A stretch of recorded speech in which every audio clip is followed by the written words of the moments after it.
नमस्कार, मैं हूं आदित्य और आप देख रहे हैं E1 टीवी मध्य प्रदेश छत्तीसगढ़। आइए बढ़ते हैं खबरों की ओर। नमस्कार, स्वागत है आपका A1 टीवी में और मैं हूं आपके साथ दीक्षा जलोदिया। बात करेंगे आज मध्य प्रदेश विधानसभा की। तो मध्य प्रदेश विधानसभा में हम हैं सीहोर जिले में, जो कि मध्य प्रदेश के मुख्यमंत्री शिवराज सिंह चौहान का गृह जिला भी है। और यहाँ पर हम जानेंगे जनता का मत। कांग्रेस पार्टी और भाजपा पार्टी के कुछ प्रतिनिधि भी हमारे साथ में हैं, जो कि हमें बताएंगे कि उनके नेताओं ने यहाँ पर किस तरह विकास कार्य किए हैं और किस तरह वो आगे सीहोर को लेकर जाना चाहते हैं, किस तरह से सीहोर की राह जो है वो रफ्तार तेज होगी। तो हम बात करेंगे सबसे पहले विधायक साहब की, जिन्होंने यहाँ पर पहले ये विधायक रह चुके हैं। सुरेश जो हमारे राय जी हैं वो विधायक रह चुके हैं और उनका जो विकास कार्य था वो किस तरह से था, ये हम उन पर कांग्रेस के मत जानने की कोशिश करेंगे। सब माननीय विधायक जी तो जो कुछ अपनी जगह है, यहाँ सीहोर जिले के माननीय मुख्यमंत्री जी हैं। माननीय मुख्यमंत्री जी ने इंजन बनाने डिब्बे का भूमि पूजन करा था। वो ना आ गया डिब्बा है, ना इंजन है, ना पूछे। कम से कम कई सालों को सब गायब है। इसलिए प्रदेश का मुखिया ही अपना स्वयं का भूमि पूजन करने के बाद गायब हो जाए तो विधायक फिर कहाँ है। माननीय मुख्यमंत्री जी ने 3 बार अपने भाषण में कहा कि हम नर्मदा का जल लाके सीहोर के बंदों को देंगे। वो आज तक न जल है न नर्मदा का है। इसलिए हम कैसे माननीय मुख्यमंत्री जी को कैसे विश्वास करें। इनकी कथनी और करनी में अंतर है। माननीय मुख्यमंत्री जी ने जो बोला वो कोई काम नहीं हुए, तो माननीय विधायक जी की हम क्या बात करें। हम तो मध्य प्रदेश के मुखिया की बात कर रहे हैं। मतलब इनका स्पष्ट कहना है कि मुख्यमंत्री ने जो कथनी और करनी कही है वो उनकी कहीं भी नजर नहीं आ रही। इस पर हम बीजेपी की राय जानने की कोशिश करेंगे। सीहोर में विकास कार्य बहुत हुआ है, विधायक जी ने भी किया है, हमारे माननीय मुख्यमंत्री जी ने भी किया है। लेकिन हमारे सीहोर में एकमात्र कारखाना था, जैसे इन्होंने बोला कि रेलवे कारखाना तो नहीं खुल पाया। सकल फैक्ट्री चालू थी आज से 18 साल पहले, जब कांग्रेस की सरकार थी। कांग्रेस के मुख्यमंत्री हुआ करते दिग्विजय सिंह जी। 5000 कर्मचारी उसके अंदर काम करते थे। उन कर्मचारियों को पूरा ख़त्म कर दिया, सकल फैक्ट्री पूरी बंद कर दी। और दिग्विजय सिंह जी इनके भाई ने फैक्ट्री डाली तो वहाँ पर लेकर चले गए हैं। तो पूरे कर्मचारी आज भी बेचारे बेरोजगार हैं। क्या कई तो मर गए हैं, कईयों की तनख्वाहें नहीं मिली हैं। क्या तो सारे काम बीजेपी तो कर रही है अपना काम, लेकिन कांग्रेस सिर्फ आरोप लगाना जानती है, उसके अलावा कुछ करना नहीं जानती है। कांग्रेस का आरोप लगाना जानती है, सिर्फ कांग्रेस जो है वो आरोप की राजनीति जानती है। क्या ये बात सच है? मैं ये बात पूछना चाहता हूँ मेरे भारतीय जनता पार्टी के सदस्यों से, ये बताएं कि यहाँ पर जो फैक्ट्री थी, फैक्ट्री क्या दिग्विजय सिंह जी ले गए? ये पहले प्रूफ दे इस बात का कि दिग्विजय सिंह जी वहाँ पर फैक्ट्री लगाएं। फैक्ट्री और कोई ले गया? फैक्ट्री और किसने लगाई है? ये प्रूफ देना तो मैं इसको प्रूफ दूंगा, नहीं तो निश्चित तौर पर मैं कोर्ट में इनके खिलाफ जाऊँगा। एक बात रही। बात दूसरी, ये फैक्ट्री बताओ, फैक्ट्री अगर वो लेगा तो जमीन यहाँ पर छोड़ गए, जमीन पे किसका कब्जा है ये तो बताएं पहले। जमीन पे भारतीय जनता पार्टी के नेताओं का, उनके सदस्यों का यहाँ पर कब्जा है। खुद भारतीय जनता पार्टी के जो वर्तमान के विधायक हैं ये बता दे। समाज सेवक की बात करते हैं, समाज सेवक कहते हैं, हम समाज सेवा करते हैं। सरकारी जमीन पे कब्जा कर रखा है, शुगर फैक्ट्री की जमीन पे आप खुद जाकर 1500 एकड़ पे जमीन पे कब्जा कर रखा है। ये जो समाज सेवा होती है, ये तो सीहोर को लूट रहे हैं, चूस रहे हैं, धोखा कर रहे हैं, गद्दारी कर रहे हैं इस सीहोर की जनता के साथ। भैया ने बोला कि 18 साल से शक्कर फैक्ट्री के कर्मचारी हैं और ये तो लगभग 18.5 साल से मात्र 15 महीने की सरकार छोड़ के 18.5 साल से बीजेपी की गवर्नमेंट है। 2002 में फैक्ट्री बंद हुई, 2003 में भाजपा की गवर्नमेंट आई है। यहाँ पे जब से कैसे हो रहा है, आज हजारों एकड़ पे जमीन में माननीय विधायक सुदेश राय जी कब्जा करके बैठे, भाजपा के नेता। और सीहोर के विकास की बात रही तो सीहोर के विकास तो माननीय विधायक जी के घर के पास आजू बाजू हुआ है, पूरा रिसोर्ट, होटल, और केवल उनके विकास केवल उनके आसपास ही बस। इसके बाद पूरा सीहोर का विकास चाहिए। सबसे ज्यादा संपत्ति अगर किसी विधायक के पास है तो वो है सुदेश राय। माननीय मुख्यमंत्री से ज्यादा संपत्ति एक विधायक के पास होनी है, इस पर आप क्या कहेंगे? देखिए, संपत्ति की अगर बात करें तो संपत्ति उनके खुद के बिजनेस व्यवसाय की और संपत्ति घोषित रूप से है। लेकिन मैं इनके आरोपों का जवाब ये देना चाहता हूँ कि नर्मदा के जल की अगर बात करें कि थोड़ी घोषणा करके गए तो सीहोर विधानसभा क्षेत्र के तकरीबन 3000 एकड़ एरिया में नर्मदा पाइपलाइन लाने के लिए पाइपलाइन बिछ चुकी है। और नर्मदा का जल 4 महीने बाद सुन तो लीजिए। उनकी बातें भी सुनी जाएंगी, आपकी बातें भी सुनी जाएंगी। रही बात फैक्ट्री की, तो सीहोर में 3 फैक्ट्री हुआ करती थी। 3 फैक्ट्री किनके कार्यकाल में गई हैं? उस समय माननीय विधायक कौन रहा करते थे? तत्कालीन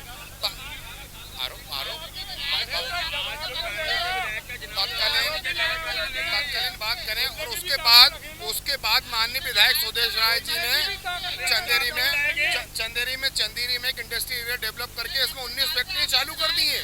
आप एक फैक्ट्री की कह रहे हैं, हमारे विधायक 19 फैक्ट्री चालू कर दी। सीहोर शहर से निकलने के बाद कहीं पर रोड के पत्ते नहीं हुआ करता। रोड के हालात क्या देखिएगा ना, सारे सीहोर शहर में रोड बने हुए हैं। पानी दोनों एक दिन छोड़ के पानी मिल रहा है। या पानी के लिए आंदोलन प्रदर्शन करना पड़ते थे, लेकिन आज पानी भी मिल रहा है। सारी व्यवस्था कहीं है तो भारतीय जनता पार्टी की सरकार ने की है। और रही बात कोई आरोप प्रत्यारोप लगाना अलग बात है, लेकिन धरातल पे अगर आप देखें, मेरा तो आपसे निवेदन है कि आप देख के आए कि 2013 के पहले शहर में रोडों की क्या हालत थी और 2013 के बाद आज शहर में रोडों की हालत क्या है। शहर में पहुंच मार केस होगा। सीहोर के विकास की बात करें, सीहोर के विकास की बात करें तो सीहोर में जहां पर सड़कें नहीं थी, आज वहां सड़कें हैं। अगर बात करें गणेश मंदिर रोड की, तो वहां भी सड़क है। इस पर क्या कहेंगे? मैं आपसे एक बात कहना चाहता हूँ। अब मैं चुप रहा था ना, अब मैं चुप रहा था। सुनिए अब आप, मैं आपसे एक बात कहना हूँ। हमारे साथी भाई ने बोला है कि सीहोर शहर में विकास हुआ है। मैडम, मैं राजनीति से संन्यास ले लूंगा। खुद भारतीय जनता पार्टी के वर्तमान के विधायक है। केवल वार्ड नंबर 2 में देख के आइए, देवनगर के अंदर आप इतने पानी के अंदर चलेंगे। आप कितने थे? इतने पानी। वो जहाँ पर भैया का बिजनेस चल रहा है, व्यापार चल रहा है, वहाँ तो रोड बनवा लिया। वो जहाँ जनता रह रही वहाँ का रोड नहीं है। क्या कहें? कहाँ नहीं बना? पूरे शहर में आप कहीं भी जाइए, पूरे शहर में बिना किसी भेदभाव के लगातार सीहोर नगर पालिका माननीय विधायक जी सबका विकास कर रहे हैं। आप सीहोर में कहीं भी चले जाइए, आप शाहपुर रोड में देख लीजिए, हर चीज विकास क्यों निरंतर है। सही बात यह है कि इनसे विकास सहन नहीं हो रहा है। आप भी चल के आएंगे, सैकड़ा खड़ी रोड के सुंदर बना है। सीहोर नगर के 35 वार्ड में बिना किसी भेदभाव के निरंतर विकास कार्य चल रहा है। विकास लगातार भारतीय जनता पार्टी की नगर पालिका, भारतीय जनता पार्टी के विधायक जी कर रहे हैं। और अभी इन्हें सीहोर शक्कर फैक्ट्री के मामले में हमारे लोकप्रिय विधायक पे झूठा आरोप लगाया, बिल्कुल झूठी बात है। माननीय दिग्विजय सिंह जी के समय में राघोगढ़ के अंदर जब गन्ना पैदा नहीं होता, सहकारिता क्षेत्र में तत्कालीन सरकार ने अपनी खुद की शुगर फैक्ट्री कायम, क्योंकि सीहोर का किसान गन्ना सूख रहा था। इनने की और हमारे विधायक से सुन भी लो। अभी देखते हैं जवाब। एक मिनट 18 साल से आपका सोरा हो क्या?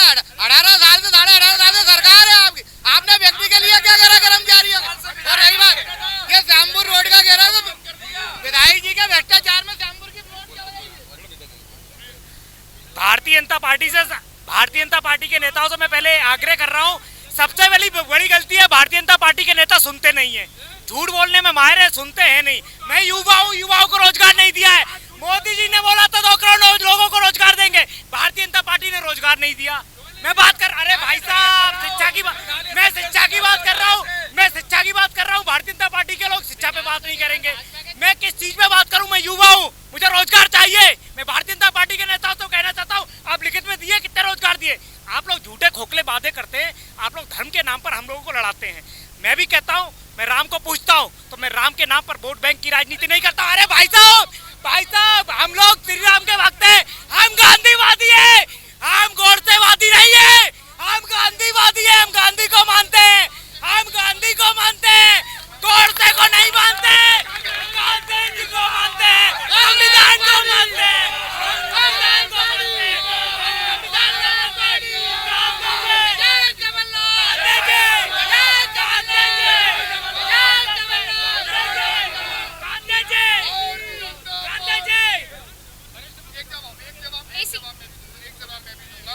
अभी आपने बात करी धर्म की राजनीति की, तो हम पे एक आरोप लगता था कि मंदिर वहीं बनाएंगे, आप लगाते थे, लेकिन तारीख नहीं बताएंगे।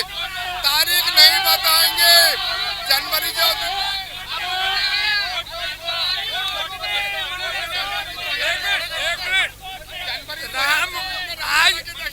आज ये राम की बात कर रहे हैं। माननीय सुप्रीम कोर्ट में इन्हीं ने एफिडेविट किया था कि राम काल्पनिक है, राम सेतु काल्पनिक है। आज इनको राम याद आ रहा है, चुनाव आया तो इनको राम याद आ रहा है। इसी मुद्दे पर हम बात करेंगे हमारे वरिष्ठ पत्रकार से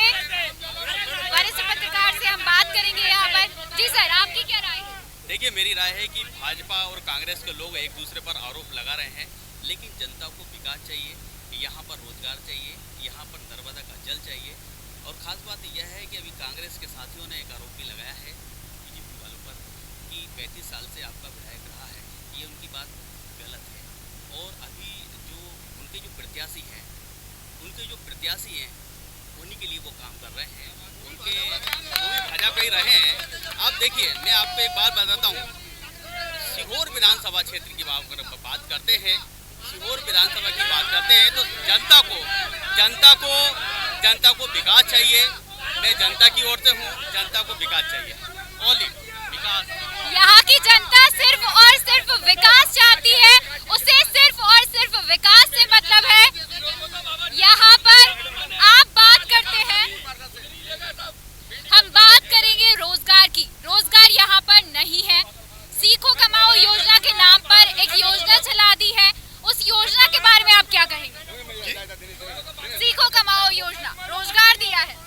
मैं ये योजना केवल एक लाली बाग है, उस लाली बाग के माध्यम से केवल युवाओं को लुभाने वाले हैं, उसमें ऐसा कुछ भी नहीं है, कहीं भी रोजगार नहीं है। रोजगार सड़कों में बेरोजगार घूम रहा है, बच्चियाँ पढ़े लिख के, बेटे पढ़े लिख के आज योग हो गए हैं, उनको कहीं रोजगार नहीं है, सड़कों पर घूम रहा है। और एक अग्निवीर योजना चलाई उन्होंने मिलिट्री के लिए, रेलवे के लिए, केवल 4 साल के लिए, वो बिल्कुल खिलाफ योजना है, जिससे अंत में बेरोजगार बच्चे फिर स्वास्थ्य में।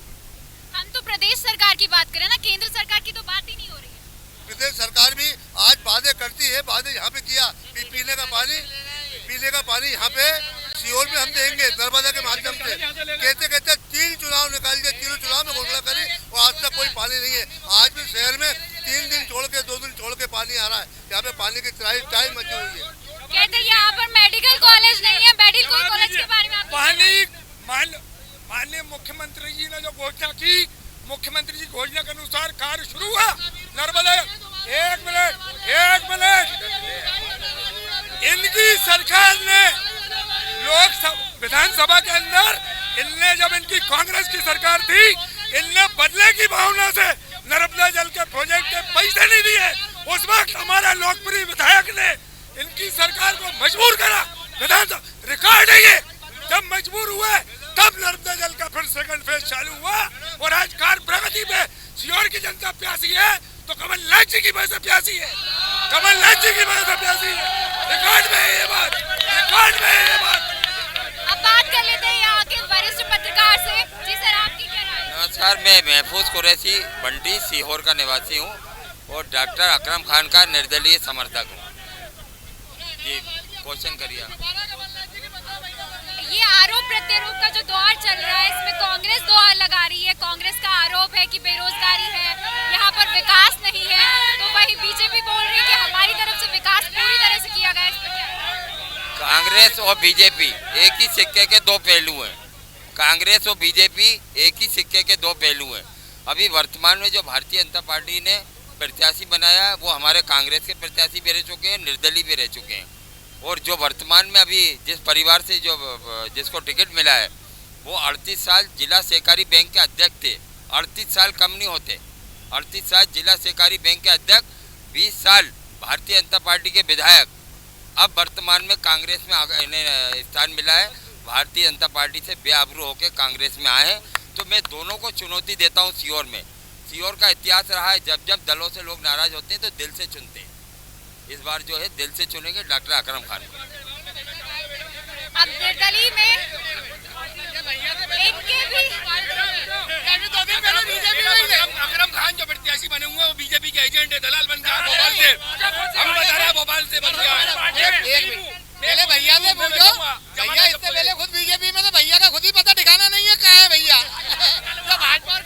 ये तो इनके दल ही निश्चित नहीं है, जिनके दल की ही पता नहीं है कि वो किस दल से हैं, उनसे क्या किया जाए? मेरे मित्र जो तुलसी भैया बोलना है, मैं वो उन्हें बहुत अच्छी तरह जानता हूँ। ये सभी मेरे मित्र हैं, दोनों तरफ मेरे भाई हैं, सीहोर के नागरिक हैं। मेरा सुनो भैया, मैं अभी सवाल पत्रकारों कर रहा हूँ, आपके सवाल का उत्तर देने के लिए मैं बाध्य नहीं हूँ। सुनो, वर्तमान में जो भारतीय जनता पार्टी के प्रत्याशी हैं वो कांग्रेस के जो प्रत्याशी हैं वो दोनों में सामान्य में कोई अंतर नहीं है, मूल रूप से भाजपा ही है। वो भारतीय जनता पार्टी को यहाँ पे जन्म देने वाले हैं और उनका पुत्र जो है भारतीय जनता पार्टी में ही पैदा हुआ था और आज वर्तमान में जब भारतीय जनता पार्टी से निकाल दिया गया तो वो कांग्रेस के प्रत्याशी बन गए। ये लोग तो बेचारे मजबूरी में, पूरी ओरिजिनल कांग्रेस है ही नहीं। अब देखना होगा, एक तरफ कांग्रेस है, एक तरफ बीजेपी, तो निर्दलीय